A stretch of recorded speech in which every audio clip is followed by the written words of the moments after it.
Hi Lumineers, welcome to the Lighter Side Show. I'm your host, Jamie Butler, the Everyday Medium.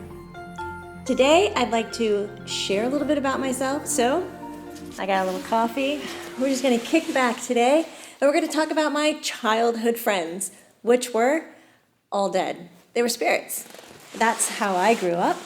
Not a lonely existence. In fact, there were many spirits around me. Before we do that, I do have a few housekeeping notes.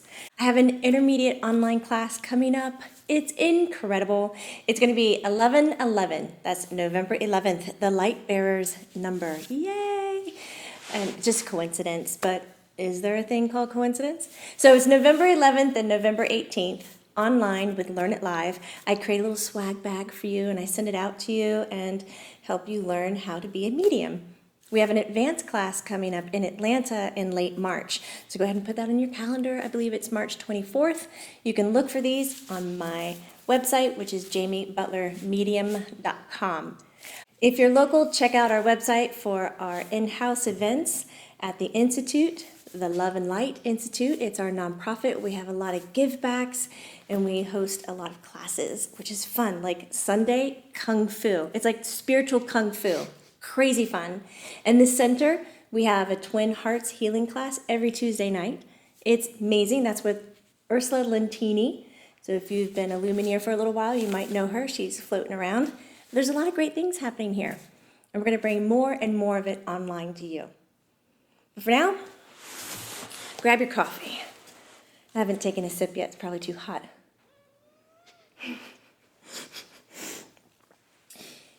If you're a good listener, you're listening to Colleen's coffee scream every time she takes a sip. It's like I'm drinking a lobster or something.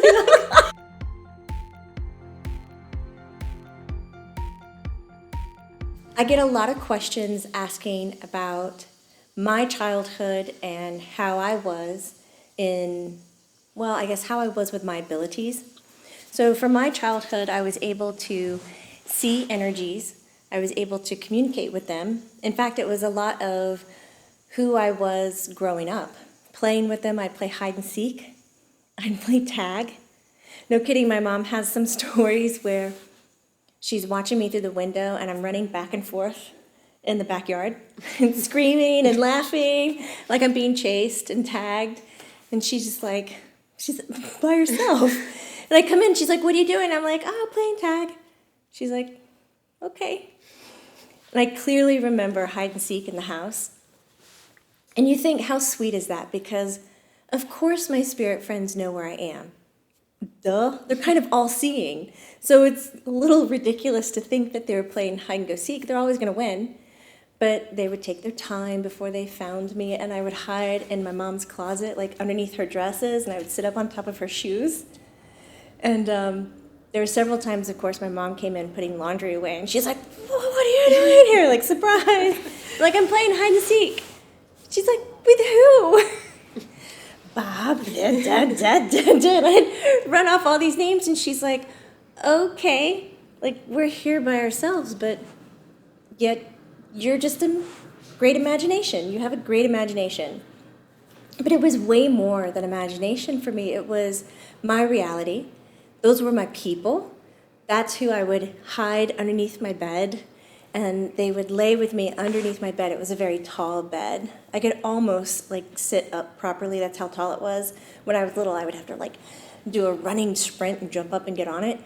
And we'd get underneath the bed, and they would talk to me about how it was to be in somebody else's shoes, to not just react to what they were saying or doing to me or for me, but to think about how they felt. You know, how did it feel to stand where they were? What were they seeing? What were they experiencing?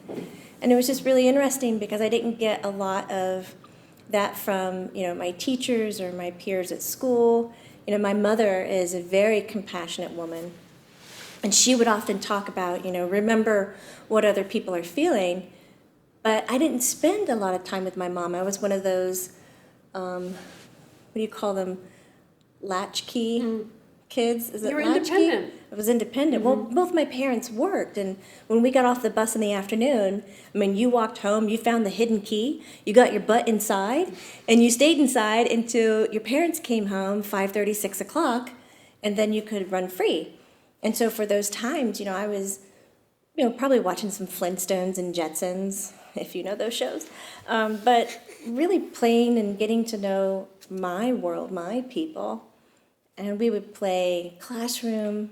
They would teach me all kinds of ways to look at trees, animals, especially animals.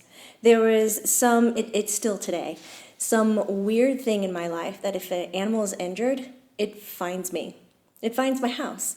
If there is a missing pet in our street or 5 streets across, it's in my front yard waiting for you. It's the most bizarre thing.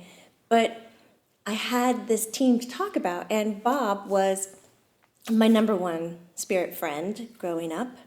And I remember just a few years ago, my aunt asked, how old was Bob?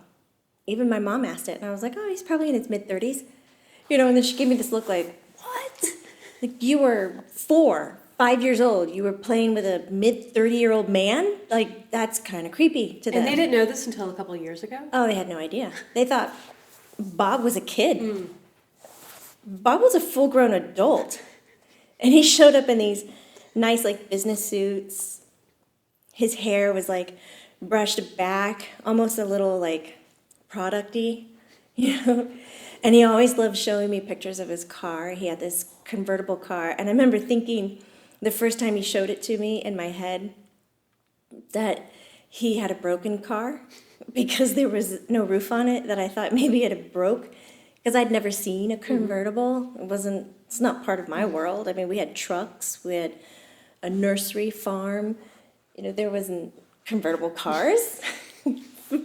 So it was this kind of turquoisey baby blue color. And there's a few times I'll see the color on a car around here in Atlanta, and I'm like, that's like Bob's car. Mm-hmm. And he would talk to me about not really his work or anything, but about driving the car and what it felt like. And he loved it. I don't ever recall him talking to me about his family or even really the rest of his life, like if he had a wife or kids. But there were several times that he would talk to me about his death or his crossing over, which, at age 5, you think maybe that's a topic that you would want to keep from your children, like it would be devastating. For some reason, when Bob talked to me about it, it was like a badge of honor. Like, how'd you get here? Oh, yeah, I was riding my car and it was slippery and he couldn't manage his car and it went over a hill cliff. And he tumbled, and it was convertible, and he lost his life in the accident. He was going back to his parents, which I think lived in North Carolina or Virginia. I knew it was the United States. He did talk about Ohio a lot, so I think he was coming from Ohio to Virginia and North Carolina area.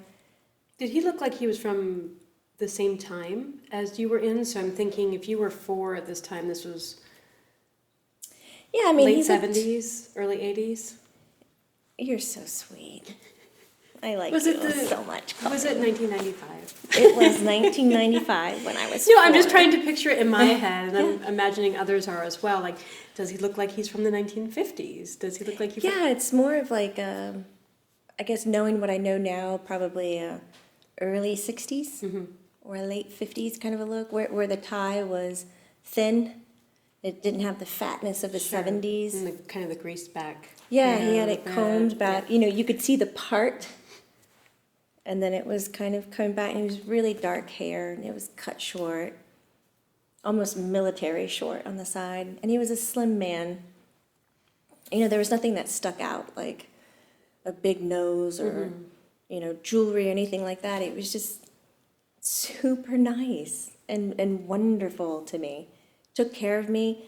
Would even tell me, not to do things that it was unsafe, to hurry home or to get out of the way or, to stay put. Like there were many times where Bob would give me directions and even on what not to touch or eat or that I needed to get up and get water. And, there were several times in my childhood where you I left a situation and something went down.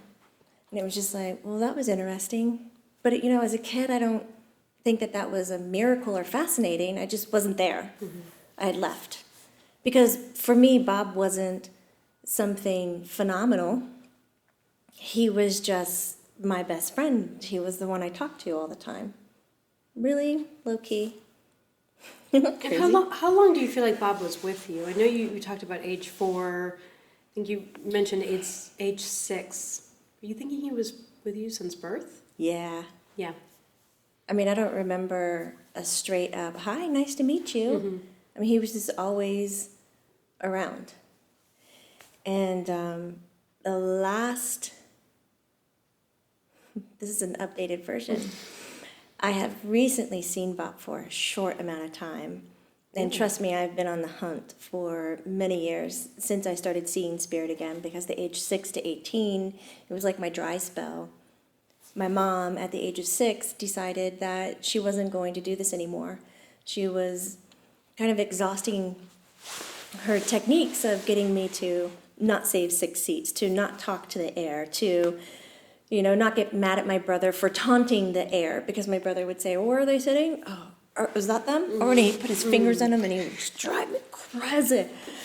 Would he actually be poking them? Yes, he'd be poking but the air. They didn't react to the poke, did they? Oh, God, no. Yeah. They didn't. They're not feeling it.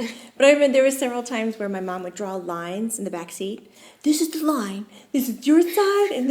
And he'd, lean over and he'd go, so, are they here? And I'm like, don't sit there. Bob's there or whatever. And he'd just slide his hand on the seat just to get into their butt region. And I'd be like, wow! I just scream and freak out. Can you imagine, what were my parents thinking? They were just like, crap, this kid. So yeah, she convinced me that she talked to the team, my people, and this was the first time that I've ever had an adult just say, yeah, I see them and I talked to them and they want to stay here where we were vacationing in Helen, Georgia. And you're going to say goodbye to them because they like this place. They want to make it their home. And you're going to come home to Florida without them because they like this place and they're going to stay. And, as a 6-year-old, you're put between a rock and a hard place with great excitement that your mother that you love and respect so much is acknowledging it, but also sad that the people that have been with you since birth have now decided they're going to stay. They're not going to... It's sad. I've only told this story maybe twice without crying. It's so terrible. Okay,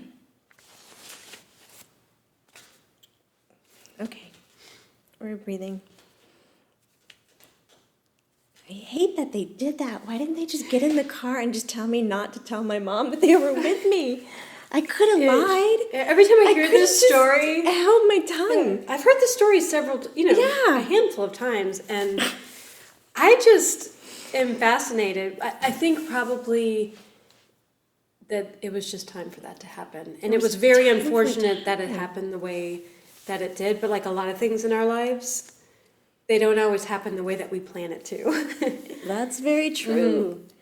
Yeah, I mean, they listened to the request, they honored it. They didn't sneak, they didn't push, nothing. I remember standing in the parking lot at the state park in Helen, Georgia, and the sun was shining, and I said goodbye to all of them, and I got in the car. It's like one of those hyper-aware moments, like when you have a car wreck, you remember time moving slow. It was like one of those. You hear the car doors shut. I remember jamming my feet into the seat in front of me, which my dad was driving. I was behind the driver's seat, and I had purple glitter jelly shoes, and I focused on them because I just needed something to focus on, and just sobbed and cried for 8 hours all the way to Florida. And my mom would remind me, hey, they're staying in Helen, Georgia. I'm like, well, of course they are. I just said goodbye to them. They didn't get in the car. But my mom doesn't know that. She thinks, figment of my imagination, I'm just going to bring them back whenever I wanted to. And there was nothing. That was it. When you say them, Because I know you talk about Bob so much. He was number one. Bob was number one. He was your bestie, for sure. Who were the other prominent players as far as the There were group? 6 of them, There were 6, including Bob. including Bob. Okay. There were 5 others, but Bob was the one, Was like, he the day leader? and night. Yeah. Yeah. Day and night. We just chat whenever we needed it. You know, he was the one who would say, let's play, you know, classroom. Let's play tag. Let's make music. Let's, you know, and he was never crossing a boundary. He was the sweetest thing ever. The others I have memories of, but I don't have like a heart attachment to. I know that there were 2 women, and I think the other ones were men. You know, they were often kind of the rest of the people playing tag, and I know that we would all sit around and talk about how they died. But again, it wasn't strange for me, though I think listening and viewing this, it might sound a little strange. So if your children are coming to you and going, hey, I talked to this guy and he died by gunshot to the head and blah, blah, blah, blah, and they're real blunt with it, and it's very like intense information, but they're just straight up blunt with it, you can probably sit back and go, that's how it was delivered to them. Real blunt, no emotional attachment, no gore, no suffering, no pain, no wrongness. It was just the way that they got where they were. And they talk about it. And maybe today that's why I have a little bit, what some people would say, a distance to death. When you talk about death and dying and passing, it's like, okay, that's natural, that's what happens. You know, it doesn't create a fear or latch onto me in a different way, but it could also be that I do personally understand for myself what happens after death. To me, life continues, life goes on. And so I don't have I guess we're going to end our existence at this point. So recently, I saw Bob. It was for a short amount of time. When you say recently, This was last month. Wow. Yeah. Did you keep it a secret? I did. I might cry again. From everybody? Did you tell anybody? I told Corey Dobbins. You did? Yeah. It was real brief. And I asked him, because I've asked for him for years, why didn't he show back up? Why did he leave? And he was real brief about it. He confirmed with me that he was there from day one, that he was there to keep me and to help me enjoy life. Because I was one of those kids who had one foot in and one foot out. Many opportunities to not stick around. You know, I wasn't ill. I didn't have health issues like that. I don't mean one foot in and one foot out, but, you know, I remembered so much of the afterlife and carried that in, that there's, as he described, a kind of innate feeling that maybe you shouldn't be here on earth, that you've ended up in the wrong place, which, in an odd twist of stories, is exactly how my son is. And he talks about the comfort of death a lot. And it's not in a suicidal way, and it's not in some strange, like, fascination of death. He understands it's the ending of a physical body, but he has, with absolute certainty, that life is life and it's never broken, it always goes. I mean, crazy absolute certainty, and that's without being taught. This is just who he came in as. And so Bob was able to say to me that I was quite similar to that, though I don't have memories like that, you know, being that way. Probably because he was around with his team. Yeah, he was there to entertain me. You never felt alone. I was never alone.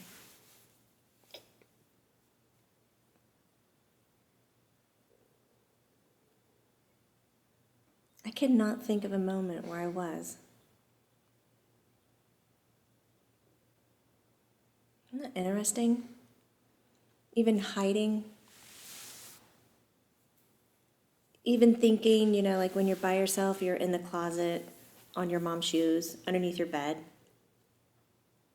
Like there was always chatter, there was always noise, and always really comforting. Bob was able to tell me that he left so that I would connect to my family, that if he stayed around, that I would still be engaging with him and them more so than my family unit. So it was a way for me to get grounded into life. And I was like, well, that's an interesting way of looking at it, because the way that I look at it, it was like my first day of sadness. Like miserable human existence. I know. Watch out, parents, with your kids. But it played out perfectly, because without my mom taking the initiative, none of this would have dominoed into effect. And me being so vocal about it today, because I've had the hardship in it, and because I treasure it more and I understand it, it's more fascinating for me. So from 6 to 18, there No. was nobody. Nobody. Nobody. Not even the chatter was not happening. The Like chatter, it all turned off? No, the chatter was there, and I had premonitions in my dreams.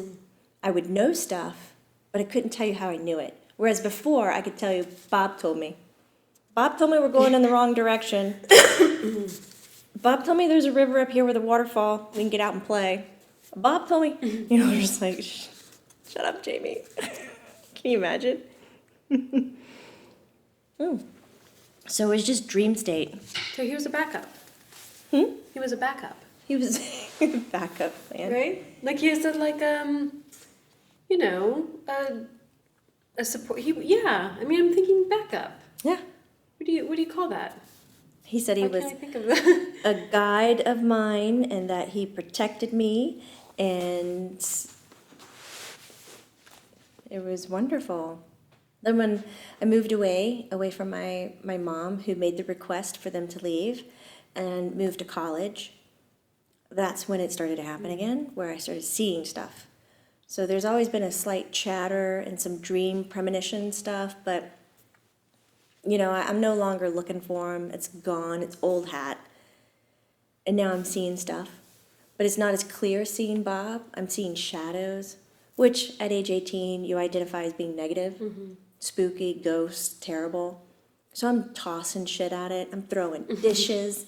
I'm throwing cups, keys, purses, bags, books, running, leaving the room. I'm putting myself to sleep at night with my fingers in my ear, chanting, go away, go away, go away, go away, go away. Just rocking, and then till I get exhausted. I wake up in the morning, like on the floor and my pillows. Start a new day. Will it happen again? Like it was some kind of disease. Until I called my dad and I asked for help.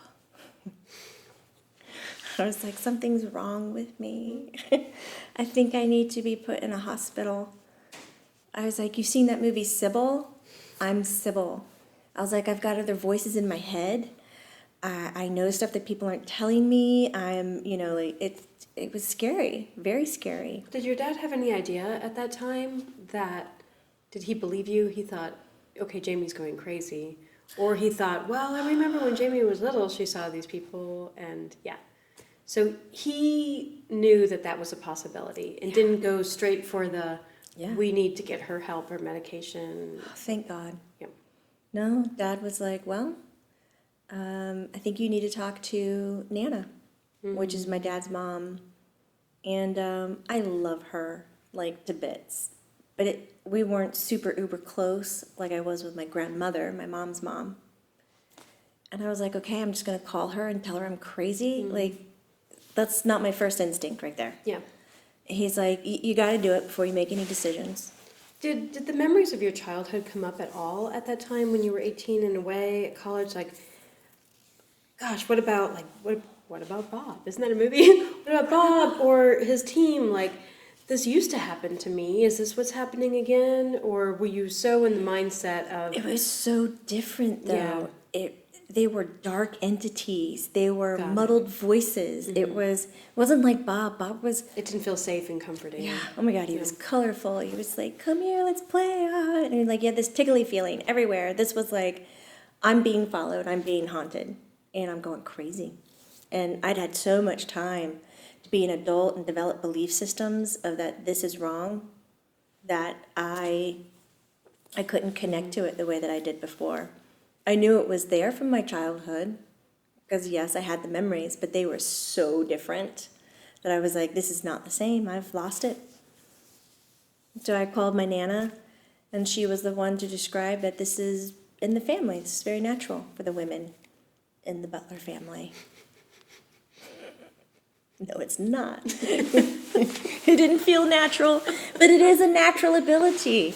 And it's great that we have forums like this just to plainly talk about what it was for us, how we struggled with it. And by no means am I sharing this so that Lumineers, you can compare your experience to mine. Like this whole spiritual realm, there is zero comparison. We are all taking such a different route and different path, but I believe it's very valuable to share how we experience and how we struggle with it, because then we understand we're not alone.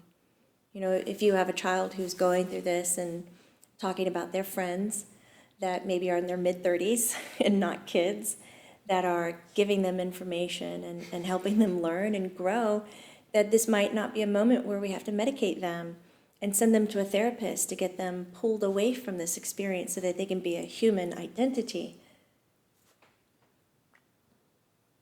Human identity. Why did we be human? Why did we do human again? A humanoid. Be a humanoid. I don't know why that word kept coming to me. So they can be a humanoid. Humanoid.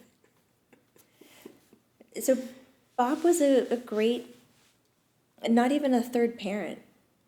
You know, he supported what my parents told me.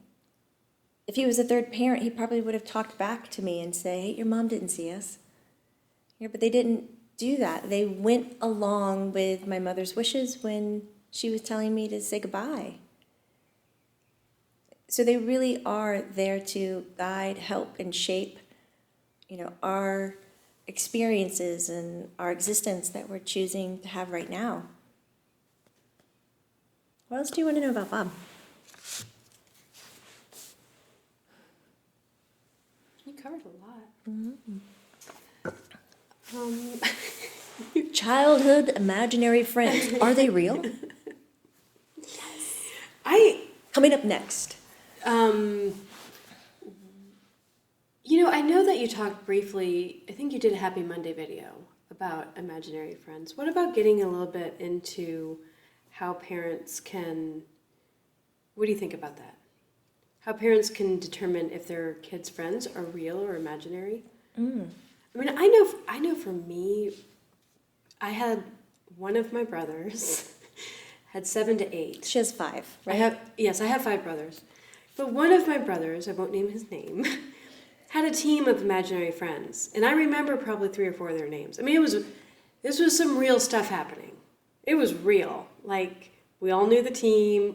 And, you know, now seeing him as an adult, I want to ask him all these questions about his team of imaginary friends when he was little, because I'm seeing it in such a different light when you share your story. And this, you know, I've heard you share your story a couple times, but I'm like, whoo, he had a team of people. He had team people. And that team of people meant something. Yes. Big time. Big time. I wonder if his team and my team got together. They played badminton or something. I remember 3 of their names very clearly. So they were a part of our lives. Yes. I think that's what my brother hated about it. It wasn't just like, oh, I'm paying with my imaginary friend. It's like, nope, I got a team here. Mm-hmm. Make way. Yeah. Save seats. Yeah. And you're rude if you're not saving seats for them. Yeah. And I know my daughter had a family with her, a smaller family, but the parents would never show themselves. Only the 2 sisters would. But she knew the parents were there. That's so awesome. But I mean, this is real stuff. This is real stuff. And it's so important to have these conversations and for you to share your story, because it's happening. We have imaginary friends. It's real. And I think what might help some of you parents in understanding why it is so real. The experiences are real. Let's look at how the brain and how imagination really functions. There's been numerous studies with intent focus or visualization or imaginary tasks. So these scientists took two teams of people. One, they put them in the gym and they had them lift weights and they trained them every day to build bicep muscle. They would measure them, they would do all like technical information. The other half of the team, they were told to sit on the couch, close their eyes, and pretend that they were lifting weights. Not to move their body at all, just put their arms down, close their eyes, and for the 30 minutes, pretend lift weights in their head. So what do you think the outcome was? Crazy. The people who sat on the couch showed a significant increase in muscle and strength in their arms, almost equivalent, if not more, than the people who worked out at the gym. That's amazing. How long was the study? How long did it go on? Do you know? I believe it was a 6-week study. If I can find that study again, I'll put it in the notes here underneath. And when we take stuff like that of how our brain perceives imagination, when we're looking at dealing with spirit guides, angels, friends, relative deceased loved ones, ghosts, that interaction that they're having with that invisible or imaginary friend is triggering the brain and the body to respond in real time, real life. It's building relationships, it's building the emotional stretch. Maitland likes to call it the rainbow of emotions. It is building your character and how you'll treat someone.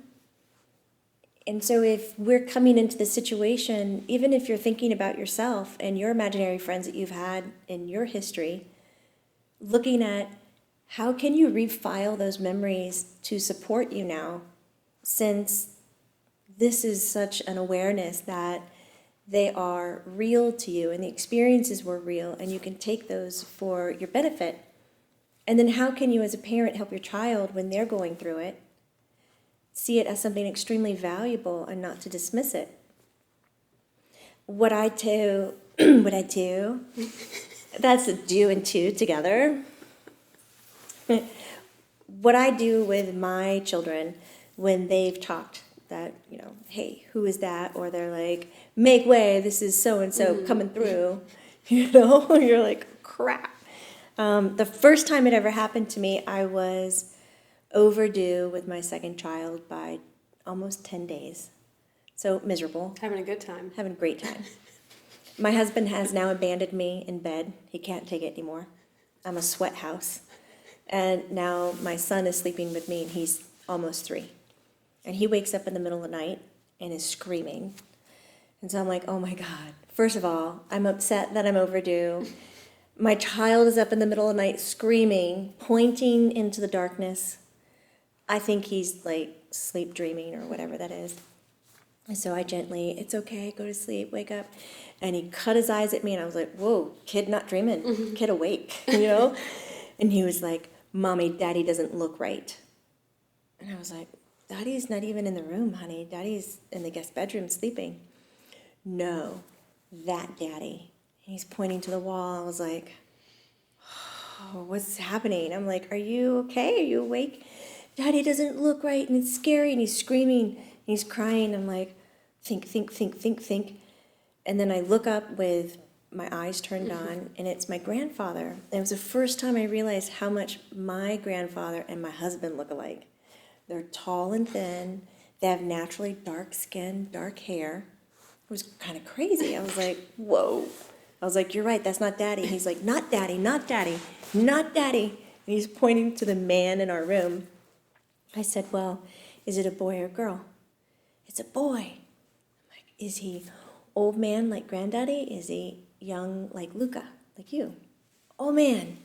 I'm like, okay, is he standing? Is he sitting? So you do simple yes and no's just to see what the child is experiencing and keeping your influence on your voice very neutral, neither one or the other. Emphasize both. And he was able to walk through and identify that it was the same entity I was looking at, which is my grandfather. And he was there to wake me up, to tell me that I was going to go into labor the next day.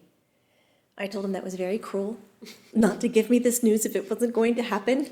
But it did. 10 a.m. the next day, I went into labor naturally, which was great. But I gave permission to my son as this was happening. If you don't want Granddaddy Jones here, say goodbye. Bye-bye, bye-bye, bye. He's like shouting. I was like, oh my God. I could see my grandfather around the corner. As soon as he rounded the corner, my son in bed, stop. And he laid back down like he had done a good deed. He got that guy out of our room. And so I'm sitting in bed, I'm like, what just happened? I had several other cases after that as I've discovered who my son is and what he can see, as well as my daughter. And I go through the same questions. Is it a boy or girl? Are they old or are they young? Are they standing or are they sitting? And then I usually ask, do you feel comfortable with them? Do you like them? Because that says a lot. Because there's some times where kids are experiencing entities, but they're not comfortable with them. They're not necessarily their imaginary friend or their guide, but it's the spirit in the house. Because we have a spirit in the house, Sam. Not so warm and fuzzy. And he's uncomfortable. And there's been times where my daughter has said, no, not good, uncomfortable. I'm like, okay, say goodbye. Tell them you don't want to talk to them. Tell them the conversation's over. Tell them to go back where they came from. And she does. She'll say it out loud, and she'll say goodbye, and it happens. It's crazy. Just because we can't see them and forcefully control them doesn't mean that they're not going to respond to what we're saying. Words and energy and belief is our strongest power. It is the strongest power that we have. So the muscle stuff, that's secondary. So get your kids to talk about how they feel about it. If they like it, okay, take note. Do they have light hair, dark hair? Do they have blue eyes? Do they have brown eyes? Do they have this? Do they have that? Get a description. Do they have a name? And then go back and ask the same questions, and I'm sure your kid will look at you like, I told you this already. What are you, dumb? But just keep asking, because if they're consistent, then you know you've got an imaginary friend on your hand. You've got a spirit guide on your hand. But sometimes they're not consistent. They're just like throwing things, and it's their creativity, and they're stretching their imagination, and they're playing, like with the stuffed animal or something like that. And you'll know it. You'll notice because all the answers will shift. They'll just change. You're like, okay, have a great time. Enjoy playing. All right.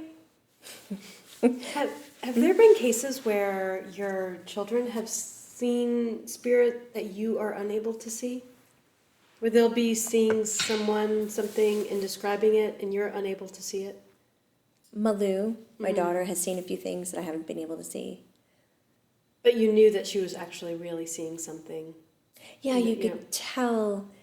Some of you Lumineers, you have a real gut instinct of if somebody's lying or not. For me, I look at their energy, and if it turns a fall leaf brown, then I know they're not being honest. They're feeding me a story, which I had at with my son a few weeks ago. He kept telling me this one thing, and I'm looking at him, I go, do you want to tell me it again? Do you want to tell me it in a different way? Do you want to tell me the truth? Do you want to just not lie to me? And he's like, oh. He told me again, I go, you do realize I can see it? And he was like, fine. And he's like, I'll try anyway. He just walked away. He was like, I give up. And I was like, if you just talk to me, we'll come up with the right solution, We did, by the way. It got resolved just fine, but it's frustrating. So you can notice if they're telling you the truth or not. In my case, it was my grandfather, Papa, Nana's husband. He just passed away January 2016. And he wasn't showing up for me at all. Not a lick. But he was showing up for his great-grandchildren and saying hi. And one day she looked around the room and she goes, there's the granddaddy with the really white hair. And I was like, who? She goes, Papa. And I was like, you're kidding me, right? I've been asking him every day to show up for me, just so I can tell the family, hey, he did it, he crossed over. Nothing. Showing up for them. He only showed up for me last month. He took 8 months to say hi to me. That was his timing. That's and he knows where to find you. He knows where to find me. He showed up on a phone call in a dream. Like, how distant can you get? The phone rang in my dream. I sat up in my bed in my dream, and I picked up the phone. He goes, "Hey there." And I went, "Who is this?" He goes, "It's Papa." And I went, "What?" I was like, "You've taken this long to get a hold of me?" I knew immediately he was dead in the dream. It was one of those lucid dreams. I was like, "I miss you so much. You know where to find me. I can't believe it." And I even ragged on him for doing it in a dream. I was like, "I love you so much. Just come see me." It was really funny. So Lumineers, I am so grateful that you are lending your ear our way, listening to stories from the heart. I hope to have many other people come through in front of this camera and share their story with you so that maybe you can find some comfort in a few of their experiences and words, and especially some comfort even as a parent as you're talking to your child and finding your strength, your confidence in parenting a child with psychic and intuitive abilities. This is a different playing field, isn't it? Yep. Colleen is over here, she's just like, yes, it's totally different. It's totally different. It's totally different. Where's our parent chat room for indigo and psychic kids? And I know there's books out there, but there's really not. There are some good books out there. And like it's great really to read, but really, yes, you can read and you can. Well, in my experience, they're great to read these books, and you can really relate, and they make you feel not so alone in the world. yes, But as far as the individual child's and their needs, it's up to us. it's so different. It's not up to any books. It's not up to any. It is up to our own.